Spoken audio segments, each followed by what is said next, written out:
Mary, welcome to the Sipping Point.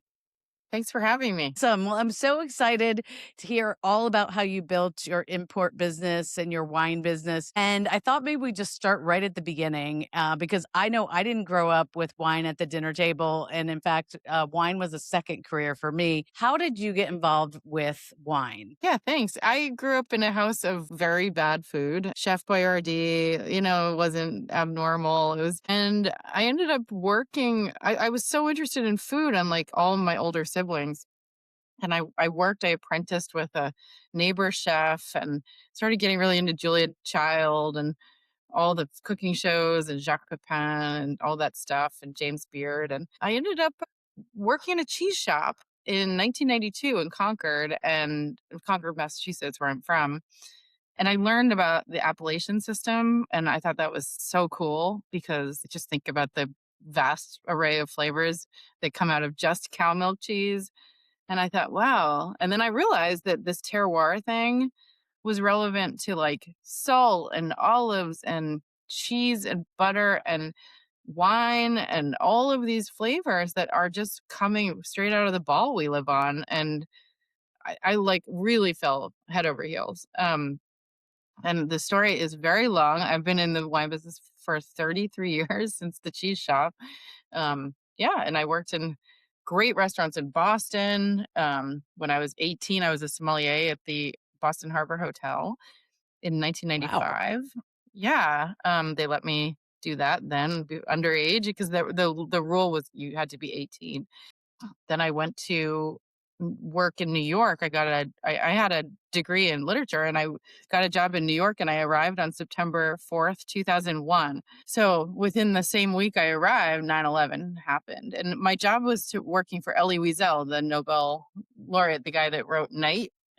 Sure, most people have read it because it was on like every state curriculum for 8th grade. It's a terrifying book, but that job didn't last because of 9/11, and I ended up getting a job at Sotheby's wine department, and I can go on for hours about from there. Wow. I opened a wine shop. I lived in Manhattan, and then I lived in Burgundy and Beaune for some time. I went to school in Dijon. I ended up Amazing. coming back and being in wholesale, and it's a whole winding road, but I dragged the bag. I was a 7-year sales rep in New York City, which was insane. I did everything I think there is to do. I can't think of I've driven the delivery vans. I've done it all. I don't know what else. I've made wine, I've Wow. fermented wine, but yeah, I'm really just a taster. So yeah, Love that. I'll be writing that book soon. Yeah. You really should. You really should. I can feel the stories from what you're saying. And so now you have an import business bringing all these great wines that express the place from all over the world. Mostly Europe, I guess, is really the focus. So Yeah. tell me, I know that's very specific to what your differentiation is against maybe some other, importers or other places people see wine. What is it that you think makes you different and is the mission of Mary Taylor Wine? Yeah, well, it was an inspiration. People ask me like what my business model is, and didn't exist before. I do liken what we do to Neal's Yard Dairy in London. They go around to little dairy farmers and they do a collaborative cheese. They might just buy the production that farm makes, or they like ask for a certain style to be made, and then they sell the cheese with their logo and branding on it, but they do give credit to the farmer who made the cheese. And that's an amazing way to find incredible cheeses from the British Isles. And so I didn't directly take that business model and copy it. I realized later I was doing the same thing as they do. But yeah, I'm an importer of about 70 wines, 50 of which have a branding scheme that I've come up with. I thought years and years ago that buying really good European wine for under $15 was really hard, and everybody wanted advice on what to buy. Most people wanted to spend between, 12 and $18. And it was like you would have to know to look for wines that sorry, I've just sneezed. Are like not that appealing looking. Like the more appealing the label, the kind of the the more focus was on the label and not the actual juice. A lot of New World wines are overproductive, like wines with a huge yield, like stuff that's candy sweet and creamy on the back, like things that are ugh, and also use it. Mhm. So I went around with my palette that I'd honed, and I found little farmers, and I created a system, and I said, "Hey, I'd like to buy, 10,000 cases a year. What price can you give me at each level? And then I'd like to have you print a label and put your name on the bottle, but also do my signature. Would you be willing?" And in the very beginning, people were like, huh, but pretty open to it because Europe is geared to do business. They're really motivated and their pricing is really good. So if you can Mhm. figure out how to become a consistent partner for these growers, yeah. So I came up with this simple label because I thought, how do we help people find this stuff? I mean, wherever you go, you see the same like corporate brands, and a lot of those brands are pretty sketchy, to be honest. Just like big box. Agree.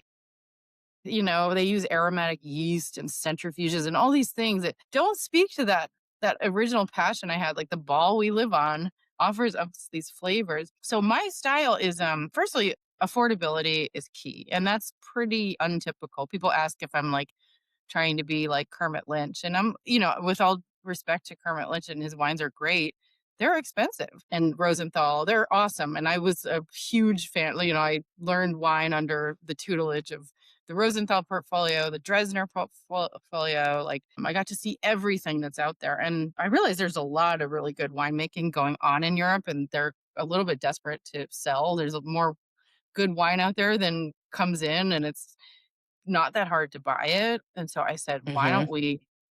why don't I just streamline a package? And like I thought it was just a Hail Mary and it worked. And so putting the name Mary Taylor, which is legitimately my name. I don't think it's the coolest name in the world, but it's my name. And I put the name on, and all these people were excited to try the wines because they sort of trusted me and my palate and like my curator, whatever that word is, sensibility. So Love it.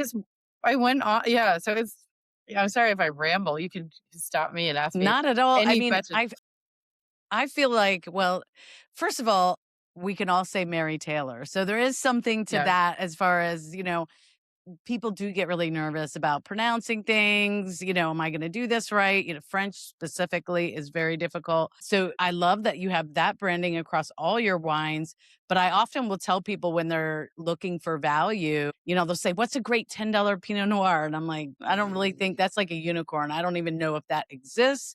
But if you're willing to try weird things, you can find so much great wine out there.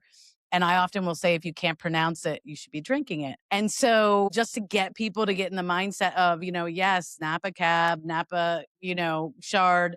Okay, that's not going to be where your value play is. If you really want value, I feel like you're right. There's so much in Europe and there's so many unique things.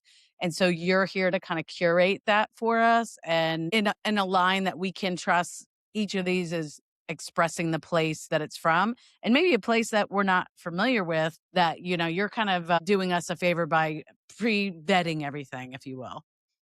Yeah, and when you say weird, I don't think it's like really out there. Like I think if you put a red wine in the glass, people will be like, "Oh, is it heavy? Is it light? Is it sweeter? Is it drier?" But it's not like the wines go like totally bizarre. It tastes like coconut. I Yeah. mean, the weirdest wine I've I mean, more tasted. the name than the wine itself, for sure. Yeah, Yes. exactly. Yeah. Like people, Yeah. yeah, it's easier to say Mary Taylor than say Costier de Nîmes. That's for sure. That Yes. rolls off my tongue because I've said it 100,000 times. But yeah, I mean, I think the weirdest wine I've tasted recently was a big box. Can I throw it under the bus? Mayomi Pinot Noir. You I hadn't tasted it ever, and I just knew I wouldn't like it. It literally tasted like toasted marshmallows. It wasn't a flavor that comes out of nature at all whatsoever. And I said to Mhm. my very intelligent friend who drinks it, "What are you drinking this for?" Like it really just is like I don't know who it's made for, but there's so much more to explore and discover, and that stuff doesn't have to be wild and crazy. Just a little bit more. Agree. But yeah, no, I think if you stick within the grape varietals that we all know, you're doing a lot of disservice to yourself, but also to the planet. For example, like if in Spain they've been grubbing up like all these indigenous ancient varietals that people have cultivated and preserved, and they put like Merlot and Tempranillo in the place of these ancient grapes. And when you taste these wines that you bought, my Spanish wines, one is a grape from Prieta Pacudo, and one is, or that's the name of the grape, and the other grape is Moravia Agria, and both are fascinating, delicious, like, undeniably delicious. And I um, agree. yet they're biodiverse. So biodiversity allows for disease resistance. And it's just better for the earth to have more types of species and more biodiversity. I could go on forever. Well, I was going to say what you were saying about the wine you tried and the grapes that are local in Spain or and elsewhere. One of the things that, people can criticize maybe France and Spain and Italy for having, a very specific system of appellations and rules and, there's a lot of things that you have to follow and that guarantees that the wine is going to represent the place. But here in the US, we're able to put, if it says Pinot Noir on it, for instance, you're able to put 25% of another grape or other grapes into that wine and still label it as Pinot Noir. And so that just allows, a Pinot Noir to be so different from wine to wine. And that is confusing again, I feel like for a wine drinker to have maybe the Meiomi and then have another Pinot Noir and it's not even the same. We're not both even apples here. And that's like the lowest classification for, the American. What happened to us was that when they repealed prohibition, they gave states the rights to sell wine and everything changed. And all of a sudden, the demand for wines coming from American vineyards was so high because everyone had wanted to fill their cellars again after prohibition. And so the Gallos and other families that were growing these wines got rid of the whole system of like specific appellation vineyard, all the things that we love about European wine. They just got rid of it. And then they planted all the same thing, Chardonnay, Sauvignon Blanc, Merlot, Pinot Noir. But if you said like, I mean, if you classified wine down to the grape in Europe, you don't get any details. It's like calling all cheese cow milk, like it's cow milk Right. cheese. And there's no nuance or flavor. Like that Gruyere and Emmental are really different flavors and they're the same input. So calling it all Pinot Noir is like saying it doesn't matter where it's grown. It doesn't matter how it's grown, the quality of the grapes, the yields, the ripeness level, nothing, the additives. There's so many additives in the new world, like 250 additives are allowed in wine in America. And in Europe, it's so much more thoughtful. And so in Europe, you don't care. Like grape is not the most important thing. The most important thing is where it comes from. And is it Hmm. part of the appellation? And then if you're getting really specific, what vineyard does it come from? And that's key. And I think that's so beautiful. And I'm just trying to allow, unfortunately in the US, if you grow up in like we did, without exposure to this stuff, it's really hard to figure it out. So my Hmm. brand, while, in the beginning when I launched the brand, there was some hipsters, if I call them, that were like a little bit snooty about my branding because brand itself is a dirty word a little bit in this like hyper exclusive wine world. And I was like, well, no, I'm actually bringing like the person that would buy a Kim Crawford or a Mayomi like into the fold by making a brand that they recognize and they trust and they don't feel like they're gonna, because 15, $18 is a lot of money.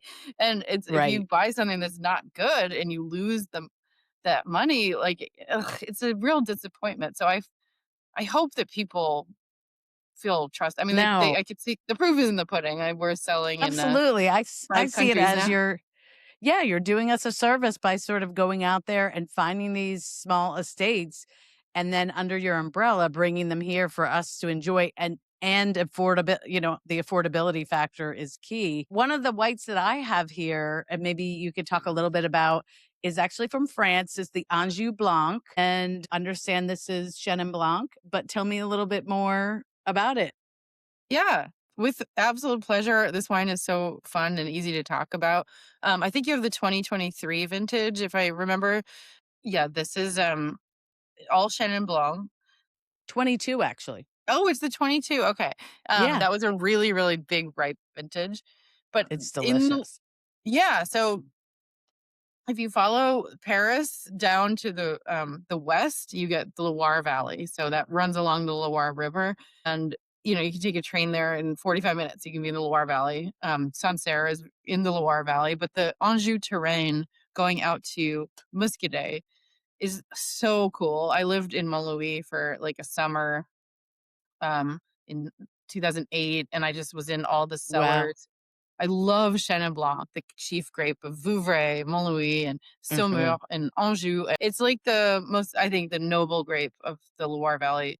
And the soil there is so cool because you get the Perry Basin, which is like the limestone, like heart of France that goes down into Chablis and in Burgundy through Paris, Champagne, over to the Loire Valley. And then you get a fault line and it becomes all ancient granite. So that's why like Muscadet is so minerally because it's grown on like old amphibolite granite.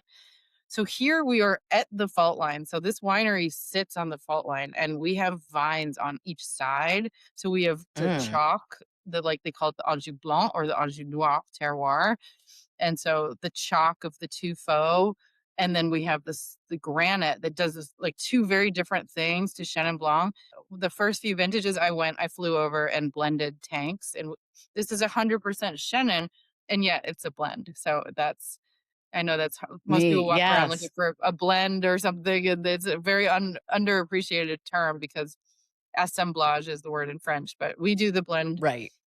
every year, and this is a family called the Bioto family. I think they're a larger winery, but it's nothing's really that big there, and we're their best customers. So technically, we are the largest single buyer of Anjou Blanc in the world.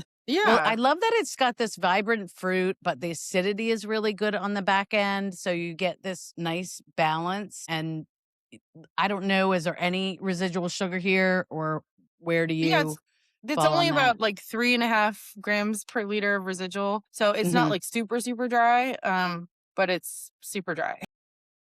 Yes, it is. It finishes dry, but it does have that great burst of fruit when you take the sip. And then that acidity makes it feel like wonderfully clean at the end. So the next sip is just as good. And this I thought would be fun for white, but I know you're right now really focused on some of the reds that are coming out of Spain, and we referenced those a little bit earlier. So I think you lived in France. Did you live in Spain at one time, or how do you go about finding all these families and these wineries to put under your label? Yeah, well, they sort of find me. I don't really like. There's some things in the back of my mind that I'd love to find, but I've always had more selections that I can handle. I just get excited about it. I mean, there's no limit, really. I work only in France, Spain, Italy, and Portugal. And among that, there's like 700 appellations that I could. I Right. think the rules of the game to be a Mary Taylor supplier are the winery has to be like independent, no big corporate. I don't want to corporately own. I want a family made wine. I love this wine fair called Vigneron Independent in France, and in Spain you can go to a wine fair like Fenavine in in Campo Real every year, and they have like everybody from Spain is there, and even the king and the president came the last time I was there. Actually, I saw Macron was at Wine Paris, which is happening today. Wow. Yes. Yeah, and you kind of, I just like move around a room. I just kind of go where the wind blows, and if I find somebody who fits the bill, I get really curious. If they're making growing grapes that are like indigenous to the region and the style of the Hmm. wine is really pure. I don't like softened, I don't like over extracted. I want like really mineral, like just sharp, like on point wine that's really good quality for the money. So I always used to say like there's no like ideologues. None of these are like super luxury. Like there's no hipsters or like ultra fashionista. Like not this is not some huge like tradition family blah. I don't care. I want like real salts of the earth, hands in the dirt type of people making the wines. And so and then I just bump into them and I taste something. I'm like, this is so good. What is this? I And love this. is this part of the story of the place? Because I really want to showcase the place first. And then are you cool? Are you want to play ball? Do you want to do business? And will you fit into like our group? Because like now we do road shows and all the growers come together and there's just such funny and adorable people and they all love each Oh, other. So like it's kind of there has to be like a humility about them and a humor. well, if you get to the DC area, I want to visit the roadshow. So let me know. That would Yeah, yeah, be for DC sure. Baltimore is my like home market. We have a distributor in DC, Baltimore called Prestige LaDroit, and they have a good group of salespeople running around. So you can find us all around there. Love it. Well, the Casilla y Leon red that I found here through Prestige in my home market, I know this has a very unique grape varietal, and this may be a region, people drink Spanish wines, and of course they know Cava and they know Rioja and maybe even Albarina from Galicia, Nice. but maybe never tasted something from this region. So tell me a little bit more about this grape and wine, and I'm seeing that maybe this is a region we should look more to for some value. Yeah, so this is Leon, and Leon is a city. It's about 2 hour train ride from Madrid up north, but it's not all the way in Galicia. It's just north of Madrid. It's such a cool, I mean, everywhere in Europe is interesting and ancient and cool. Here they have a tradition where they've grown, like the IGT here is Castilla y Leon, and those are a dime a dozen. There's hundreds and hundreds of different bottlings of this IGT. They call it the regional designation. But this one is really special to me because the wine grower, his name is Pedro. He is a professor of enology at the University of Leon, and we jokingly called him Pedro Prieto Picudo because Prieto Picudo, I took a fascination to this grape 15 years ago because it's just a little bit more high toned and like a little grippy. And unfortunately, it just gets used as a blending grape and they rip it out and they put Tempranillo and Merlot in its place. But here, I just love this wine. It has like this very mineral, serious, like almost a little Yeah. bit of lead pencil. And I call it my Cambridge wine. It's my like intellectual like, kind of thing. The Harvard wine. Harvard, well, I worked in a tea shop in Harvard Square, and I got really into the psychology of the people that would patron that place, and, it's exactly what they would like. What do you think of it? I really love it. I love it. It has some dark fruit on the nose, but also I love that minerality, that earthiness that you get, and then the grip of the tannin is really nice. I happen to really love tannin, so I'm a Barolo fan too. So I'm not afraid of tannin, and so you really get that, in your tongue, your roof of your mouth. So now I'm like, okay, I want some cheese or maybe some meat or something, with a little bit of fat, that this is gonna be such a great partner with that, and just, the 2 are, smooth out together. So I really love this, and I think I told you before we came on, I don't know if I'd call these geeky, but I like to try new things, and this is, my first Prieto Brianna Picudo. Picudo. So this grape is it's indigenous to this area. It's kind of torpedo shaped, has thick skin. That's where all that tannin comes from. And then they were in the foothills of the Picos de Europa. So like it's high elevation, but it's sloping vineyards in clay. And the wind is like really brutal. Like it's really I went there once in November and I was like, it's not like, where I am right now in New Orleans, that's for sure. And so they to make this wine, you have to do this hand process called rostra, where essentially Yes. between the 2 feet of the vine, there's the canes, and they tie them together and bury them, so it becomes like a serpent in and out of the ground. And what happens is it becomes a vegetative, like protective umbrella kind of for the grapes not to get like totally blasted by this blistering sun and the wind. And what you get is this like kind of really, I don't know, a mineral. It's a long ripening season because of this. Mhm. And then this is done with no aromatic yeast. It's also a regenerative farming that's key to what we do. We really care about regenerative polyculture, permaculture farming. Um, Nice. and it's just handmade. And I what did you pay for it? Do you remember? Oh my So gosh, it kind of I think it was 18. I wanna say it was okay. around 18. It goes between like 13 and 17.99 kind of thing. So Yeah. it's like a good We have a lot of taxes in Maryland, so, yeah, yeah, I'm sure I could no. find That's it what cheaper in Delaware. But I sell to distributors and they sell to the store. So I don't really ever know like who prices yes. what. And that's a good point because I know I have a lot of wine lovers and there are wine industry people that tune in, but I think, to the ordinary wine lover, they don't always understand all of the touch points that happen before they pick up the wine on the shelf at their wine store and pay for it. And each one of those adds cost to the wine, right? If we were all buying it directly from this winemaker that you mentioned there at his place, right, that would probably be our cheapest Well, no, purchase. not No, necessarily. The thing I mean, I buy, let's say, I don't know, 5,000 cases of this or something, 60,000 bottles. I get a 60,000 a bottle price, in true. so if you went to the winery, they'd probably sell it to you for 6, 10 times what I pay for it. Um, Wow. and that's why I get, they can plan their harvest and their production. I give them a guaranteed annual order, and it's And huge. that's lovely. Yeah. Yeah. So That probably what makes the or price I get, breaks their year. yeah, totally. If they get 3 or 4 people like me, and that makes their whole income basically. It's really But meaningful. if you could kind of explain the system and how it works. So you go over to the winery, you negotiate your deal, and then you import it as Mary Taylor wines. But then explain a little bit about the three-tier system because I think consumers don't always understand what goes into Yeah. it. Well, that prohibition repeal led to the states governing their own state laws 100%.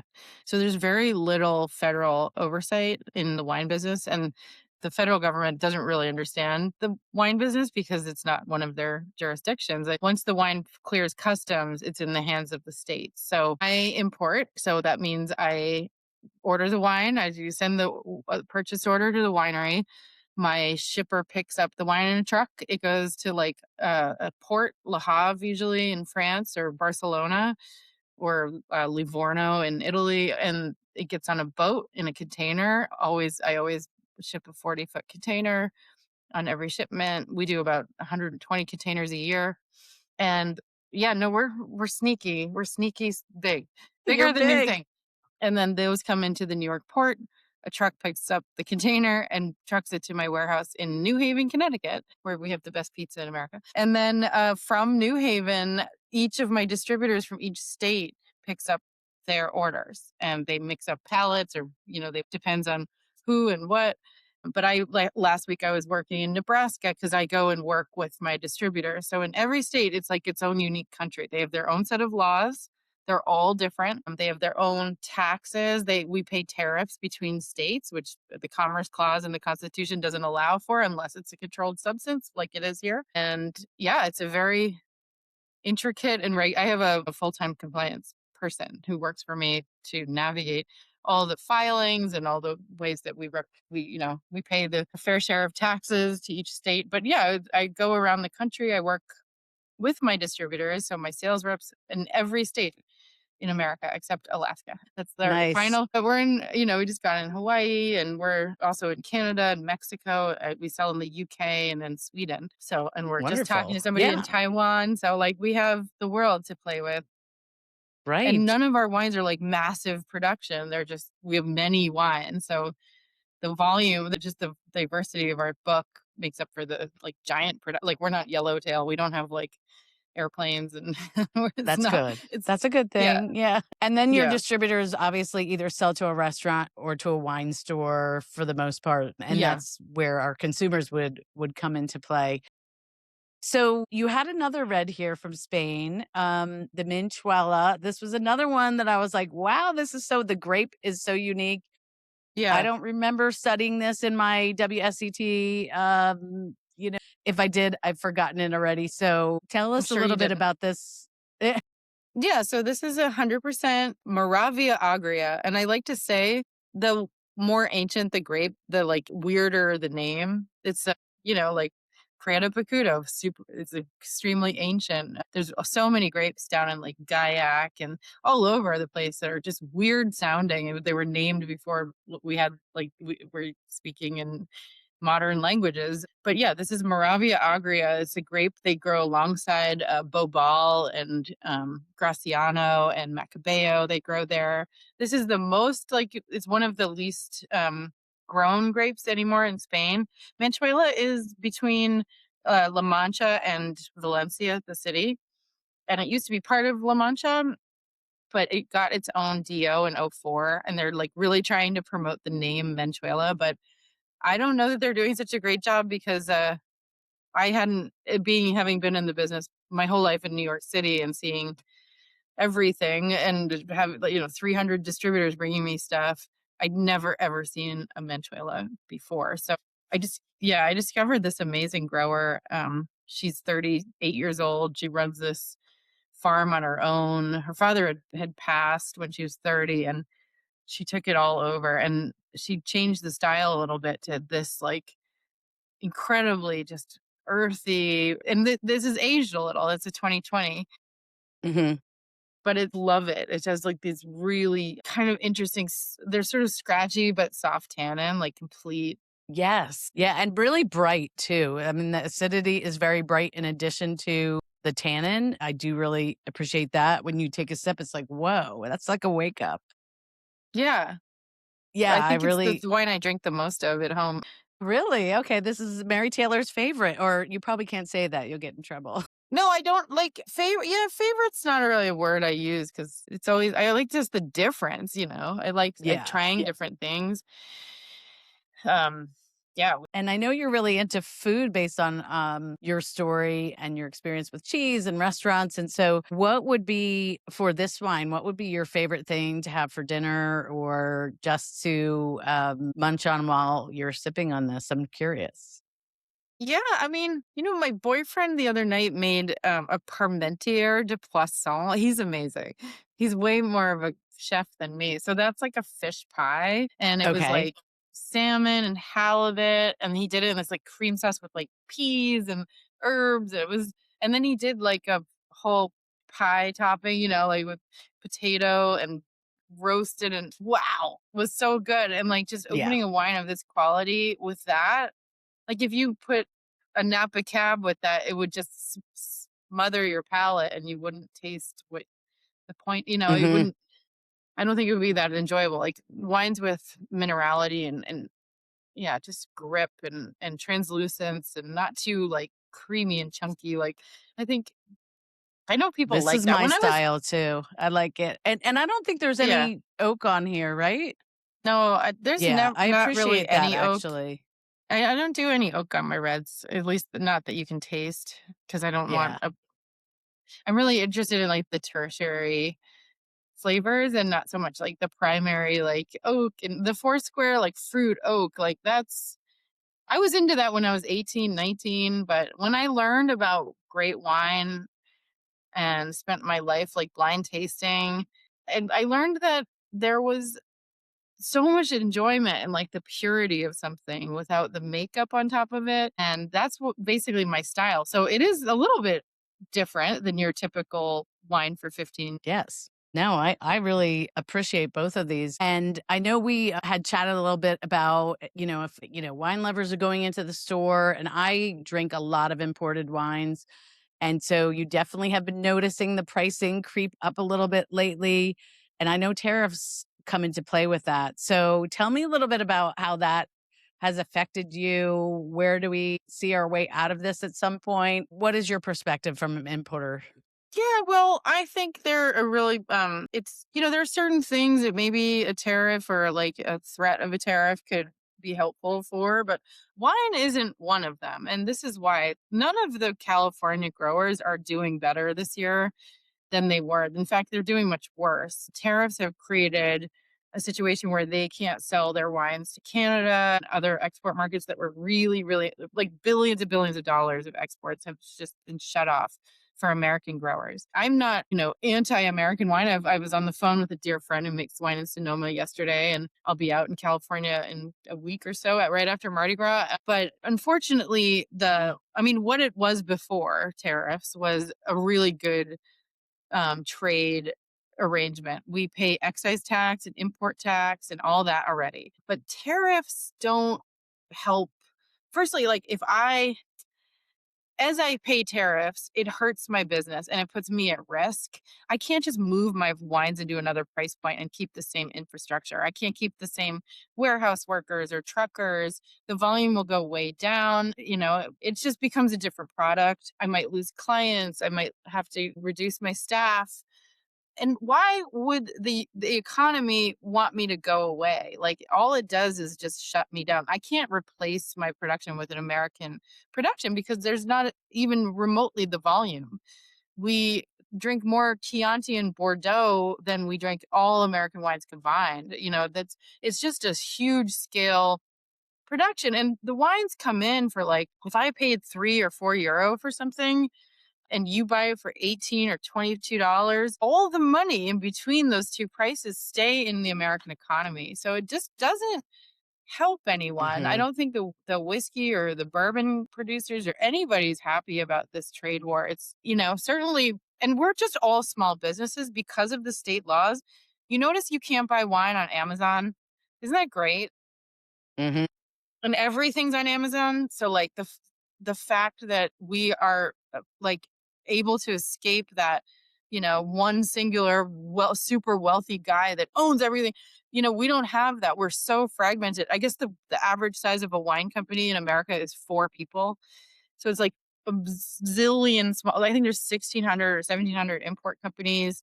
There's thousands of distributors. There's thousands Hmm. and tens of maybe a million wine stores and of course, restaurants. The money we bring in helps the restaurants. I mean, if they don't have the wine on their check, they need that revenue. It's not a lot of work for them. They get an instant, margin bump from the wine.